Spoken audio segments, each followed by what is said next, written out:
A come acqua. Con questo incipit si è aperto il convegno organizzato il 9 novembre nella sede della Banca Etica a Padova da Confservizi Veneto per fare il punto su progetti, proposte e investimenti nell'offerta idrica del territorio padovano. L'acqua è un bene primario, ma ha bisogno di essere lavorato da migliaia di persone e da aziende altamente qualificate. La Confservizi Veneto rappresenta tutte le imprese pubbliche di servizi e il servizio dell'acqua è un servizio che impegna 365 giorni all'anno migliaia di persone su milioni di chilometri di condotte per fornire un'acqua che può essere bevuta dal rubinetto.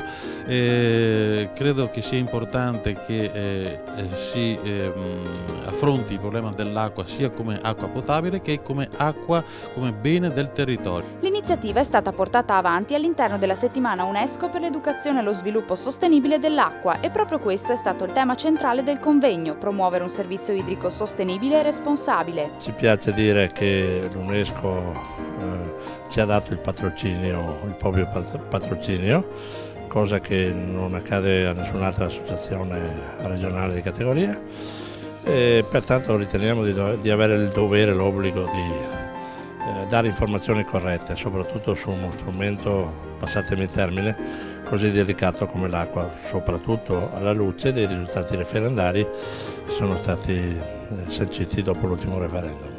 Il sistema idrico padovano è gestito da 3 grandi distributori, Acegas APS, Etra e CVS, 13 milioni di chilometri la rete idrica gestita, 3 milioni di persone gli utenti e un investimento annuo che ammonta a 20 milioni di euro, senza dimenticare i numerosi prelievi fatti giornalmente per garantire sempre la salubrità dell'acqua. Noi siamo il primo distributore in provincia di Padova e operiamo insieme agli altri 2 gestori che operano nella nostra provincia e devo dire anche con grande accordo. Non c'è dubbio che il tema dell'acqua e del ciclo idrico integrato è uno dei temi fondamentali per la vita e per la qualità della vita dei cittadini.